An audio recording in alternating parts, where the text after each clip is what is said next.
আসসালামু আলাইকুম প্রিয় দর্শক, আপনাদের সামনে একটা কথা শেয়ার করার জন্য আসলাম। মাত্র আমার একটা কাজে আমি বের হলাম। তো কাজ শেষ করে যখন আসি তখন এক রিক্সা নিলাম আর কি। তো রিক্সাওয়ালা মামার সাথে আমি কথা বলতেছি। সচরাচর আমি বাইরে গেলে মোবাইল বাসায় রাখা যাই, মোবাইল নিয়ে যাই না, তাই ভিডিও করা হলো না ওনার কথাগুলা। পরে কথায় কথায় উঠলো আর কি। রাস্তায় জাম ছিল, বলতেছে দেখেন মামা এই ফুটপাতের জন্য রাস্তাঘাট জ্যাম হয়ে আছে, আর দোষ হইল আমাদের রিক্সাওয়ালার।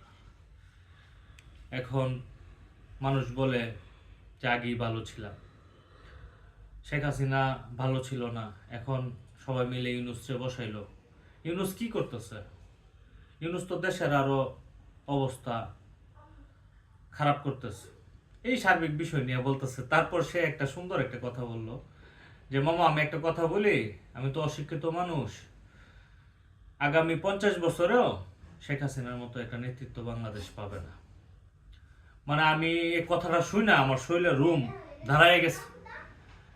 হ্যাঁ, যে আসলে আমি শেখ হাসিনার কর্মী হিসেবে আমি নিজেকে গর্ববোধ করি। ভালো থাকবেন সবাই, দোয়া করবেন আমার জন্য। জয় বাংলা, জয় বঙ্গবন্ধু।